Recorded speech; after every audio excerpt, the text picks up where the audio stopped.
తండ్రి అని పిలిచాను, నా కన్నీరు తుడచువాడా. తండ్రి అని పిలిచాను, నా కన్నీరు తుడచువాడా. ప్రార్థన చేసుకుందాం. ఘనుడైన మా తండ్రి, నీ ఘనమైన నామానికి వందనాలు చెల్లిస్తున్నాం. ఈ యొక్క రాత్రికాల సమయంలో నా ప్రభువా, నీ ద్వారా ఏర్పాటు చేయబడినటువంటి ఈ బేతేలు సందేశముల కొరకు ప్రార్థన చేస్తున్నాం. విత్తబోతున్న వాక్యాన్ని నీరు కట్టి ఫలింపచేయండి. ఇనువారందరినీ మీరు ఆశీర్వదించి దీవించి నీ మార్గంలోకి నడిపించమని అడుగుతూ యేసునామమును అడుగుచున్నాము తండ్రి. ఆమేన్, ఆమేన్. మంచిది, మీరందరూ బాగుండాలని ఆశిస్తూ ఉన్నాను. పోయిన వారం మనం చెప్పుకున్నాం, క్రీస్తు యేసు నరుడుగా ఈ భూలోకానికి వచ్చి ఆయన చేసిన త్యాగాన్ని, ఆయన చిత్తాన్ని మనం గమనించాం. అయితే ఈ లెంట్ డేస్లో యేసుక్రీస్తు ప్రభువారు సిలువ పైన పలికినటువంటి 7 మాటలని మనం జ్ఞాపకం చేసుకుంటామని పోయిన వారం మనం చెప్పుకొని ఉన్నాం. మరి యేసు ప్రభువారు సిలువలో చేసినటువంటి త్యాగాన్ని మనం జ్ఞాపకం చేసుకుందాం. యేసు ప్రభువారిని సిలువ వేయబడే ముందుగా ఒక గొప్ప సంఘటన జరుగుతూ ఉంది. ఏంటిదేనంటే, యేసు ప్రభువారిని ఆ సిలువ యాగానికి తీసుకొని వస్తున్నప్పుడు యేసు ప్రభువారి కాడికి వచ్చిన తర్వాత ఆ రోమీయులు అందరూ కలిసి యేసు ప్రభువారి సన్నిధిలో ఉంటూ ఆయన యొక్క చిత్తాన్ని తెలుసుకోలేక ఆయన ఒక దోషిగా ఆయన నిలవబెట్టారు. మరి ఆ నిలవబెట్టినటువంటి యేసుక్రీస్తు ప్రభువారిని అన్యాయమైన తీర్పు తీర్చి యేసు ప్రభువారిని అక్రమంగా బంధించి తీసుకెళ్ళి సిలువ మానుపై వేలాడదీశారు. ఆ మాటలు మనం చదువుదాం బైబిల్లో. లూకాసు సువార్త 23వ అధ్యాయము 34వ వచనంలో రాయబడిన మాట ఏంటంటే, యేసు ప్రభువారిని చాలా హింసలు పెట్టి, చాలా ఘోరంగా కష్టపెట్టి, ఆయన రక్తసిక్తంగా హింసించి సిలువ వేసిన తర్వాత యేసు ప్రభువారు సిలువపై ఓ మాటను మాట్లాడటం జరుగుతూ వచ్చింది. ఏంటి ఆ మాట అంటే, లూకాసు సువార్త 23వ అధ్యాయము 34వ వచనంలో చూస్తే, యేసు, తండ్రి వీరేమి చేయుచున్నారో వీరు ఎరగర గనుక వీరిని క్షమించమని చెప్పాను. జాగ్రత్తగా గమనించండి ప్రియ దేవుని బిడ్డలారా. యేసు ప్రభువారు సిలువపై పలికినటువంటి మొట్టమొదటి మాట, తండ్రి వీరేమి చేయుచున్నారో వీరు ఎరగర గనుక వీరిని క్షమించమని చెప్పాను. గమనించారా? యేసుక్రీస్తు ప్రభువారిని ఎంతో చిత్రహింసలు పెట్టినటువంటి వాళ్ళని క్షమించమని ఆయన తండ్రిని వేడుకుంటూ ఉన్నాడు. చాలామంది ఏమంటారంటే ఇది చేతగానితనం అనుకుంటారు. చాలామంది ఏమనుకుంటున్నారంటే ఆయన ఏమీ చేయలేక కనబడనటువంటి తండ్రిని వేడుకుంటున్నాడు అనేటువంటి మాటని ప్రకటన చేస్తూ ఉన్నారు. మరి ఒక మాట మనం చూద్దామా? 32వ వచనంలో చూస్తే ఒక మాట రాయబడింది అక్కడ, మరి ఇద్దరు ఆయనతో కూడా చంపబడుటకు తేబడిరి, వారు నేరము చేసిన వారు అని బైబిల్లో రాయబడింది. గమనించారా ప్రియమైనటువంటి దేవుని బిడ్డలారా? యేసు ప్రభువారు సిలువ వేసిన ప్రాంతంలో మరి ఇద్దరిని కూడా తీసుకొని వచ్చారు, వారిని కూడా సిలువేశారు. వారి గురించి రాయబడిన మాట ఏంటంటే, వారు నేరము చేసిన వారు అని రాయబడింది. మరి నేరము చేసిన వాళ్ళని సిలువేస్తున్నారు. యేసు ప్రభువారిని సిలువ ఎందుకు వేశారో బైబిల్ లేఖనాల్లో మనం చూసాం. మరి యేసు ప్రభువారి గురించి కూడా రాయాలి. మనం గమనించగలిగినట్లయితే యేసు ప్రభువారు నేరము చేసినట్లు అక్కడ రాయబడలేదు. మరి యేసు ప్రభువారు నేరం చేయకుండా యేసు ప్రభువారిని ఎందుకు శిక్షించారు, ఎందుకు సిలువ వేశారు, ఎందుకు యేసు ప్రభువారిని అంత హింసించారు, ఎందుకు యేసు ప్రభువారు వారిని కోరుకున్నాడు క్షమించమని అంటే బైబిల్ లేఖనాల్లో మనం చూద్దాం. యెషయా గ్రంథము 53వ అధ్యాయము 5వ వచనం గమనించండి ప్రియమైనటువంటి దేవుని బిడ్డలారా. యెషయా గ్రంథము 53వ అధ్యాయము 5వ వచనం. యేసుక్రీస్తు ప్రభువారు సిలువ వేయబడటానికి కారణం ఏంటో యేసుక్రీస్తు ప్రభువారి కంటే ముందు లేఖనాల్లో రాయబడి ఉంది. ఈ యొక్క లేఖనాలు నెరవేర్చబడటానికే యేసుక్రీస్తు ప్రభువారు ఈ సిలువ వేగం చేసినట్లుగా బైబిల్ గ్రంథం ఘోషిస్తూ ఉంది. చూడండి, నేను చదువుతున్నాను, జాగ్రత్తగా ఉందాం. మన అతిక్రమ క్రియలను బట్టి అతడు గాయపరచబడెను, మన దోషములను బట్టి నలగగొట్టబడెను, మన సమాధానార్థమైన శిక్ష అతని మీద పడెను, అతడు పొందిన దెబ్బల చేత మనకు స్వస్థత కలుగుచున్నది. హల్లెలూయా. దేవుని నామానికి మహిమ కలుగును గాక. గమనించారా ప్రియమైనటువంటి దేవుని బిడ్డలారా, యేసు క్రీస్తు ప్రభువారు సిలువ యాగం చేయటానికి కారణం ఏంటంటే, యేసు ప్రభువారిని సిలువ మీద ఆ రకంగా హింసించడానికి కారణం ఏంటంటే, నీవు నేను మనందరము చేసినటువంటి అతిక్రమమైనటువంటి క్రియలు యేసు ప్రభువారిని వెంటాడాయి. ఒక ఆలోచన మనకు రావచ్చు, యేసు ప్రభువారిని ఎవరు చేయమన్నారు? యేసు ప్రభువారు ఎందుకు చేశాడు? యేసు ప్రభువారు ఒక్కడైనా చేయగలిగింది, ఇంకా భూలోకంలో దేవుళ్ళు లేరా, దేవతలు లేరా, దెయ్యాలు లేరా అంటే, యేసు ప్రభువారు ఒక్కడ మాత్రమే చేయగలిగినటువంటి యాగం అది. యేసు ప్రభువారు ఒక్కడ వల్లే సాధ్యమైనటువంటి యాగం అది. యేసు ప్రభువారు ఒక్కడ మాత్రమే చనిపోయినటువంటి మనుషుల కొరకు, చెడిపోయినటువంటి మనుషుల కొరకు, పాపము చేత చనిపోయి జోగాడుతున్నటువంటి మనుషుల కోసం త్యాగం చేయటానికి ముందుకొచ్చినటువంటి వాడు, ఆ బాధ్యత కలిగినటువంటి వాడు, ఆ బాధ్యతను తీసుకొని మానవాళి కోసం ఈ భూలోకానికి వచ్చినటువంటి వాడు యేసుక్రీస్తు ప్రభువారు. బైబిల్ లేఖనాల్లో చాలా స్పష్టంగా రాయబడింది. మనం ఒకటి ఆలోచించేద్దాం, ఎందుకు యేసుక్రీస్తు ప్రభువారు క్షమించున్నాడు వాడు అందరినీ? ఒక ఆలోచన చేద్దామండి. కొట్టిన వాడిని మరలా తిరిగి కొడతాం, ఒకవేళ కొట్టలేకపోతే కేసు పెడతాం, ఒకవేళ అది ఇది కాకపోతే వాడికి గొయ్యిలు దవ్వుతాం భూలోకంలో. కానీ యేసు ప్రభువారు ఆయనను శిక్షించిన వారిని, ఆయనను హింసించిన వారిని, ఆయనను బాధ పెట్టినటువంటి వారిని, ఆయనకు అన్యాయమైన తీర్పిచ్చినటువంటి వారిని, అన్యాయముగా ఆయన మీద నిందలు మోపినటువంటి వారిని ఆయన ఒక మాట అన్నాడు, తండ్రి వీళ్ళు ఏం చేస్తున్నారో వీళ్ళకి తెలియదు కనుక వీళ్ళని క్షమించయ్యా అని క్షమాపణ కోరినటువంటి వాడు యేసుక్రీస్తు ప్రభువారు. ఒక మాట మనం ఆలోచన చేద్దాం, అసలు ఎందుకు యేసుక్రీస్తు ప్రభువారు క్షమించమన్నాడు? ఎందుకు యేసుక్రీస్తు ప్రభువారు వాళ్ళని క్షమించమన్నాడు అంటే, బైబిల్ లేఖనాల్లో రాయబడిన మాట మనం చూద్దాం. ఆయన తండ్రి చేత అప్పగించబడి శిలువయాగం చేసినటువంటి వాడు, మానవ జాతికి పాప విమోచన కలగజేయటానికి తండ్రి చేత నియమించబడిన యుగ పురుషుడు. దేవుని నామానికి మహిమ కలుగును గాక. హల్లెలూయా. ప్రియమైనటువంటి దేవుని బిడ్డలారా, ఒకసారి మనం ఆలోచన చేద్దాం. బైబిల్ లేఖనం ఎంత స్పష్టంగా తెలియజేస్తుందో మనం ఆలోచన చేద్దాం. ఆయన తండ్రి చేత ఈ శిలువ యాగం చేయటానికి నిర్మించబడినటువంటి దేవుడు ఆయన.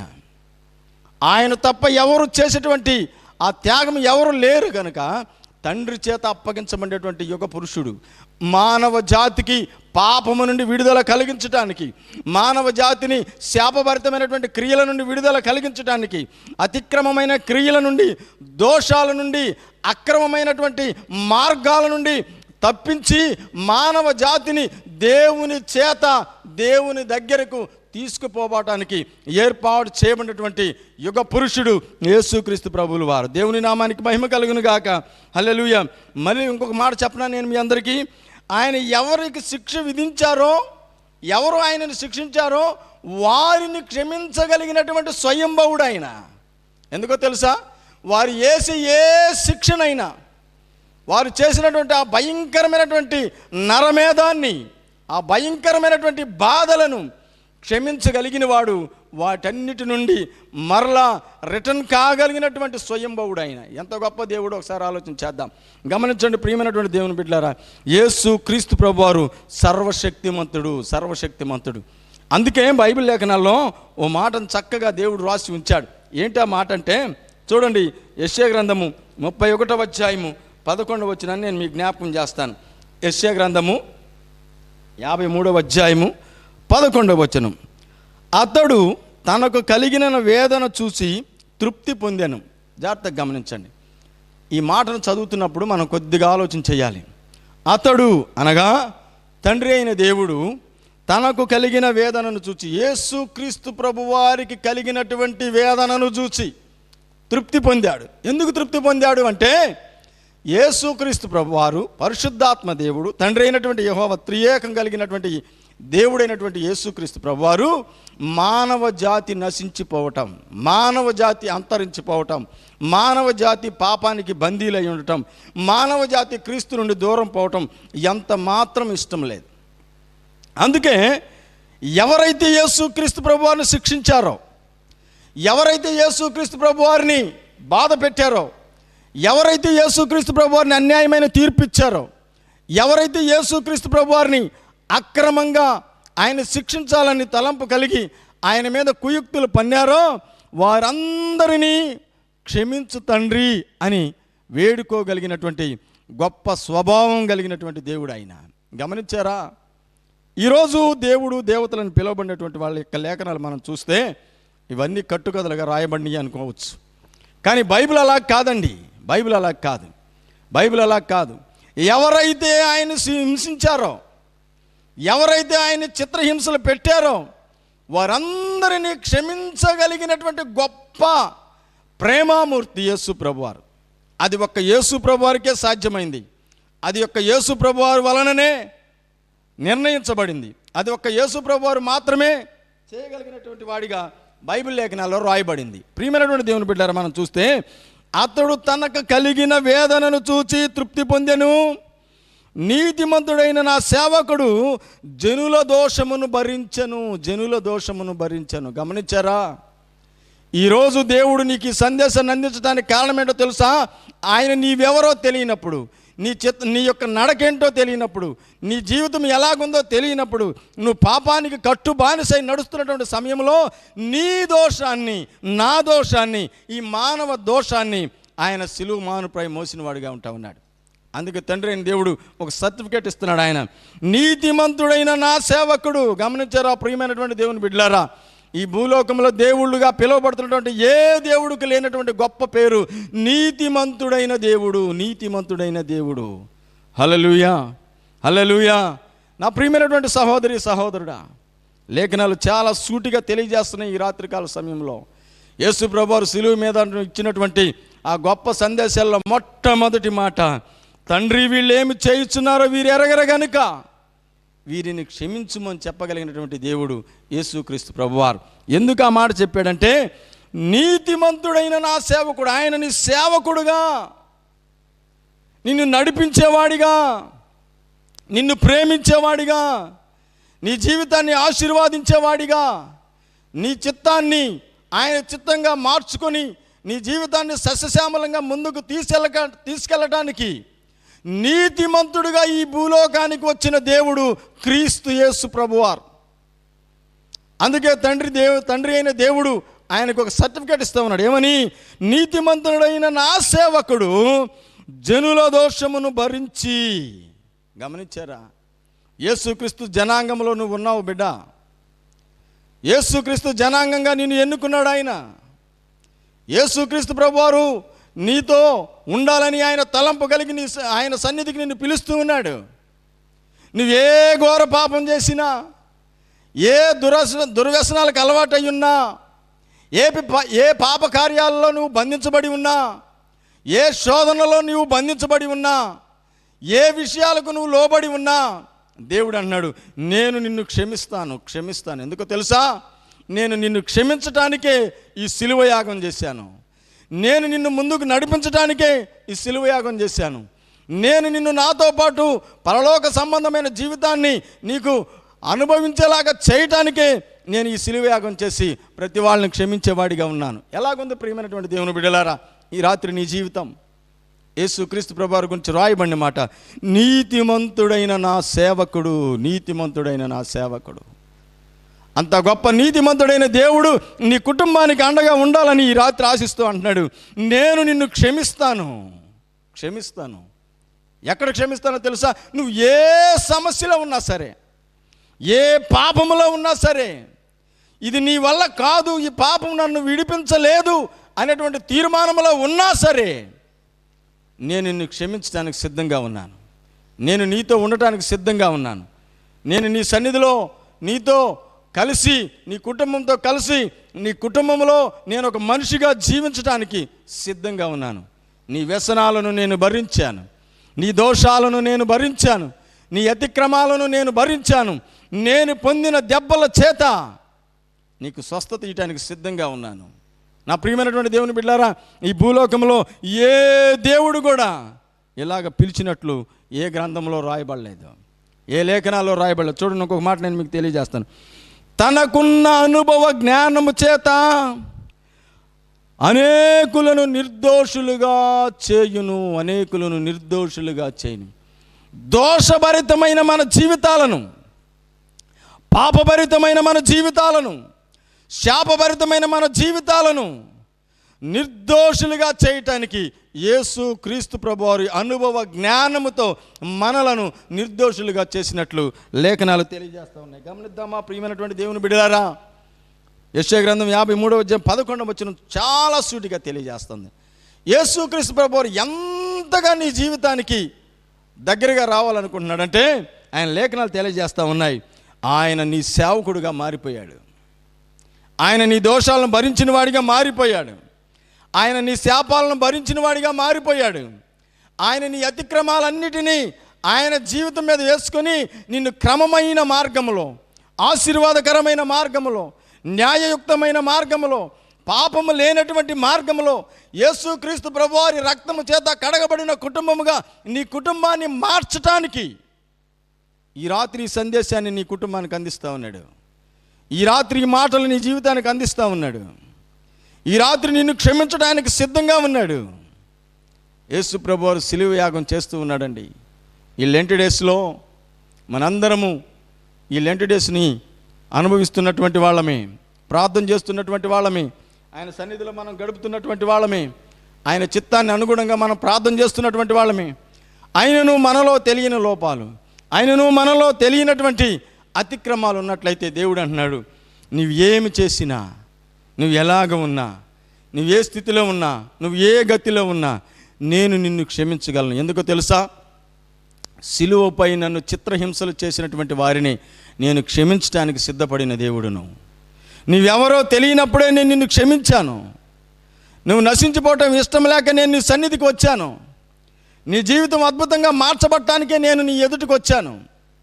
నీ జీవితానికి ఒక మంచి మార్గాన్ని కలుగజేయటానికి నేను ఈ లోకానికి వచ్చినటువంటి దేవుడును అని బైబిల్ లేఖనాలు సెలవిస్తూ ఉంది.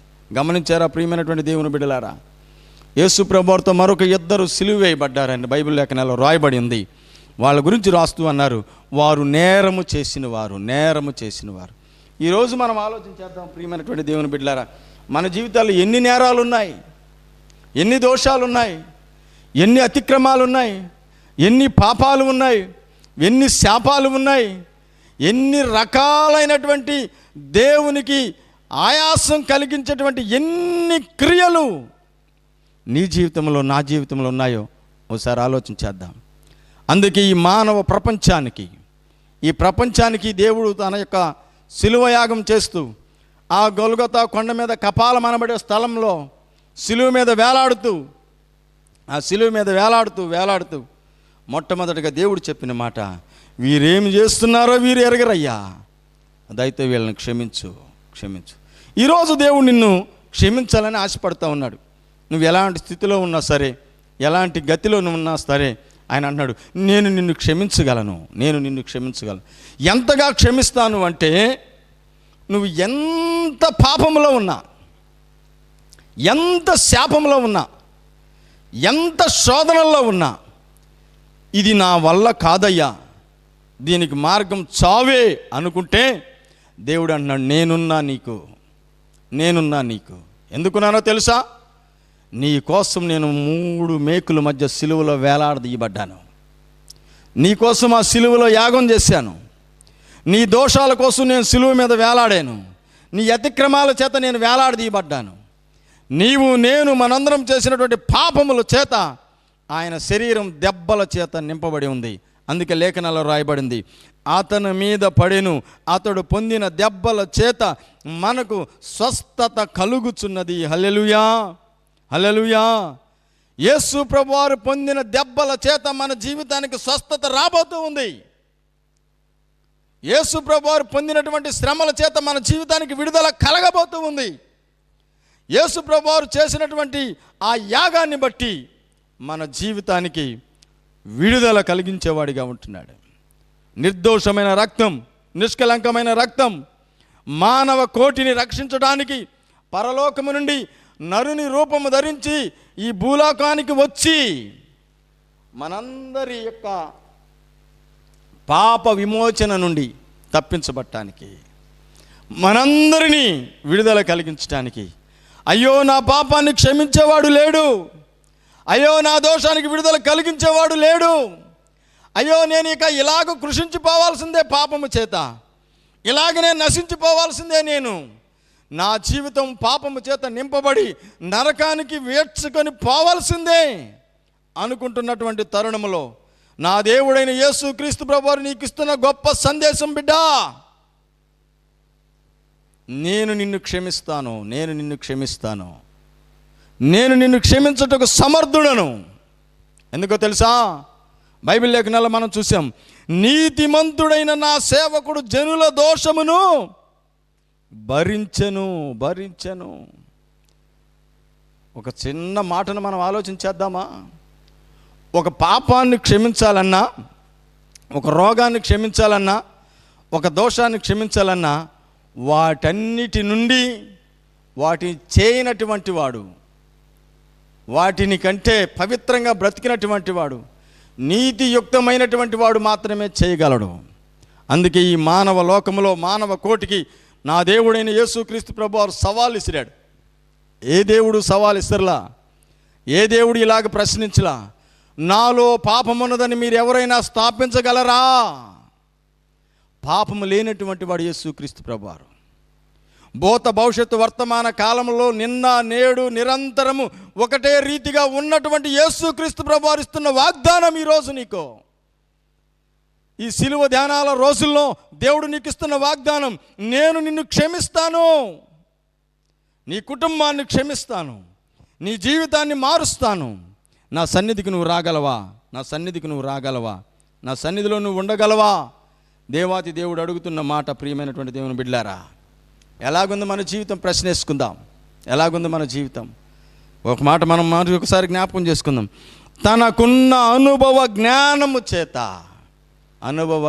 చేత. ఏంటి యేసుక్రీస్తు ప్రభువారికి ఉన్నటువంటి అనుభవం? మన పితరులైనటువంటి ఆదాము అవ్వ ఏదేను వనములో పాపములో బందీలైతుంటే వారి కోసం అక్కడ ఒక గొర్రె పిల్లను వధించినటువంటి జ్ఞానం యేసుక్రీస్తు ప్రభువారిది. వారి కోసం నిర్దోషమైనటువంటి ఒక గొర్రె పిల్లను వధించి రక్తము చిందించి వారికి చర్మపు చొక్కాయలు తొడిగించినటువంటి జ్ఞానం అది. పాపానికి విముక్తి, నిర్దోషమైన రక్తమని జ్ఞానము కలిగినటువంటి యేసుక్రీస్తు ప్రభువారి యొక్క జ్ఞానం చేత శిలువ యాగం చేసినటువంటి స్వయంభవుడు నా దేవుడైన యేసుక్రీస్తు ప్రభువారు సర్వశక్తిమంతుడు. అందుకే రాయబడింది, తనకున్న అనుభవ జ్ఞానము చేత అనేకులను నిర్దోషులుగా చేసెను. చప్పట్లు కొట్టు ఒకసారి. దేవుని నామానికి మహిమ కలుగును గాక. చప్పట్లు కొడదాం. అనేకమైన ప్రజలను నిర్దోషులుగా చేయుటకు యేసుక్రీస్తు ప్రభువారు ఈ లోకంలో శిలువయాగం చేశాడు. ఇంకా నిర్లక్ష్యం చేస్తున్నావేమో, ఇంకా టైం ఉంది అనుకుంటున్నావేమో, ఇంకొద్ది కాలం యవ్వనంగా ఉన్నాను అనుకుంటున్నావేమో, ఇవన్నీ మేము చిన్నప్పటి నుంచి తింటాం అనుకుంటున్నావేమో, ఈ పాస్టర్లకు పని బాట్లేదు, ఇదే పనిలే, ఇవాళ ఎవరో మరొకడు కొత్తవాడు వచ్చాడు అనుకుంటున్నావేమో. జాగ్రత్త ప్రియ సోదరి సోదరుడా, జాగ్రత్త ప్రియ సహోదరి సహోదరుడా, ఓ సేవకుడా, ఓ విశ్వాసి, దేవుడు చెప్తున్న మాట, నేను నిన్ను క్షమించడానికి వచ్చాను. ఈరోజు ఈ టీవీ ద్వారా ఈ గృహంలో ఈ వాక్యాన్ని వినిపించబడటానికి కారణం ఏంటో తెలుసా? దేవుడికి ఆయాస్కరమైనవి ఏమైనా నీ జీవితంలో ఉండయి గనుకనే ఈ సందేశాన్ని నీ ఇంట్లోనికి తీసుకురాగలిగాడు. ఎలాగుంది మన జీవితం? ఎలాగుంది మన కుటుంబం? ఎలాగ ఉంది నీ వ్యక్తిగత జీవితం? ప్రశ్నేసుకుందాం. యేసు ప్రభువారు లేఖనాలు సూటిగా తెలియజేస్తున్నాయి. నిన్ను నిర్దోషిగా చూడాలనేది యేసు ప్రభువారి ఆశ. నిన్ను నిష్కలంకుడిగా మార్చాలనేది యేసు ప్రభువారి ఆశ. ఆయన నీతో కలిసి జీవించాలనేది ఆయన యొక్క చిత్తం. ఆయన చిత్తానికి నీలో ఏదైనా అవిధేయత ఉంటే ఆయన దూరంగా ఉండి నీ వైపు చూస్తూ నీవు క్షమాపణ కోరుకుంటావో లేదని ఎదురు చూసే దేవుడే కానీ నిన్ను శిక్షించే దేవుడు కాదు. హల్లెలూయా, హల్లెలూయా. నా ప్రియమైనటువంటి సహోదరి సహోదరుడు, ఒకసారి మనం ఆలోచించేద్దాం. యేసుక్రీస్తు ప్రభువారి లేఖనాలు ఎలాగున్నాయో మనం ఆలోచించేద్దాం. ఎంత గొప్ప మాటలు దేవుడి యొక్క రాత్రికాల సమయంలో తెలియజేస్తున్నాడో గమనించండి. బైబిల్ చాలా క్షుణ్ణంగా తెలియజేస్తుందండి. యేసు ప్రభువారితో ఇద్దరు నేరం చేయబడేటువంటి వాళ్ళు కూడా సిలువ వేయబడ్డారు. మరి యేసు ప్రభువారి గురించి రాయబడలేదు ఎక్కడ. యేసు ప్రభువారు నేరము చేసినట్లు, పాపము చేసినట్లు, లేకపోతే అక్రమం చేసినట్లు రాయబడలేదు. అన్యాయమైన తీర్పు పొందాడు. ఎందుకో తెలుసా? నీ కోసం. నువ్వు అన్యాయంగా జీవిస్తున్నావు కనుక నీ అన్యాయమైన జీవితాన్ని పాపభరితమైన జీవితాన్ని, శాపభరితమైన జీవితాన్ని దాని నుండి విడుదల కలిగించడానికి నీవు పొందవలసినటువంటి శిక్ష, మనము పొందవలసినటువంటి శిక్షను ఆయన భుజాన వేసుకొని కపాలమనబడే స్థలం వద్ద సిలువ యాగం చేసిన వాడిగా ఉంటున్నాడు. ఎంత గొప్ప భాగ్యం మనకి ఈ రాత్రికాల సమయంలో దేవుడు ఇస్తున్నాడు. ఒకసారి ఆలోచించాయి. యేసు ప్రభువారి యొక్క సన్నిధిలోనికి మనము ఎంతగా మనము ఉన్నామో, ఆయన ఎంత జీవితాన్ని మనకి ఇవ్వాలని ఆశ కలిగి ఉన్నాడో ఓసారి ఆలోచించేద్దాం. గమనించు ప్రియమైనటువంటి సహోదరి సహోదరుడా, లేఖనాల్లో చాలా సూటిగా తెలియజేస్తుంది. అతడు మన వేదనలను భరించాను, మన వ్యసనాలను భరించాను, మన శోధనలను భరించాను, మన క్రియలను భరించాను. ఎందుకు భరించాడంటే నిన్ను విడిచిపోవటం యేసు ప్రభువారికి ఇష్టం లేదు. నువ్వు శాపానికి బానిస కావటం యేసు ప్రభువారికి ఇష్టం లేదు. నువ్వు సాతాను యొక్క బంధాలలో చిక్కబట్టడం యేసు ప్రభువారికి ఇష్టం లేదు. నువ్వు సాతాను చేత జల్లించబట్టడానికి యేసు ప్రభువారికి ఇష్టం లేదు.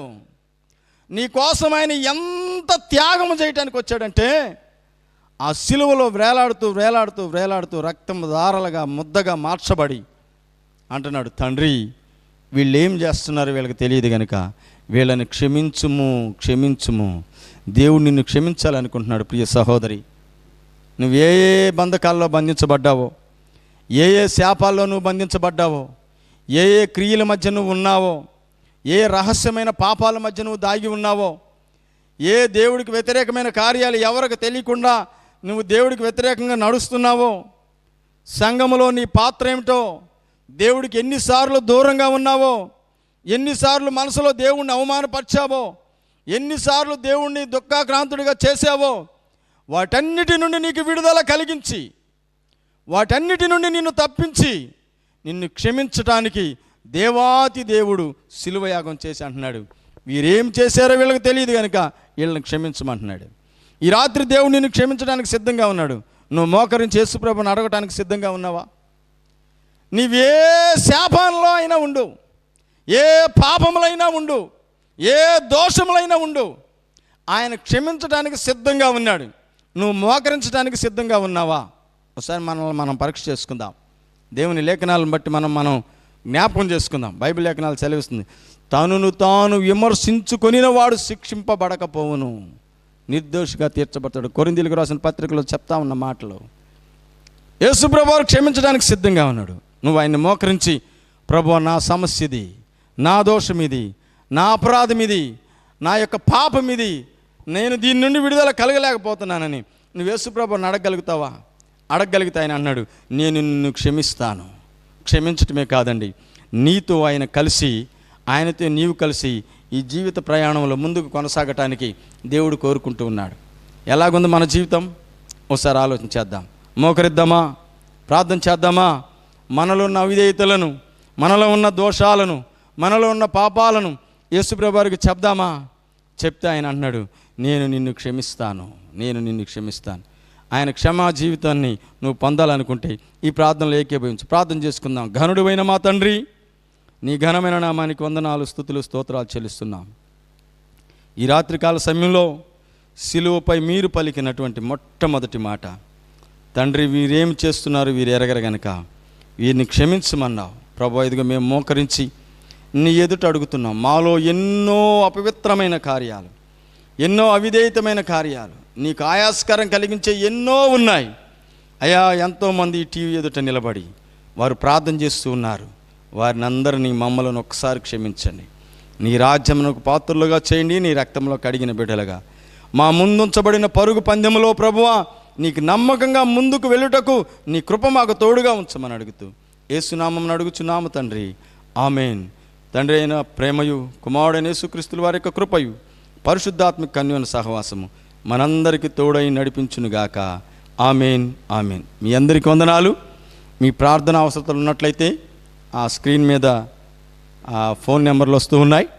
ఆ ఫోన్ నెంబర్కి ప్రార్థన చేయగలిగినట్లయితే మేము మీకోసం నిత్యం ప్రార్థించడానికి ఎల్లప్పుడూ సిద్ధంగా ఉంటాం. ఈ బేతేలు సందేశాలను వినండి, దేవుని చేత ఆశీర్వాదించబడండి. దేవుడు నిండారుగా మిమ్మల్ని దీవించి ఆశీర్వాదించును గాక.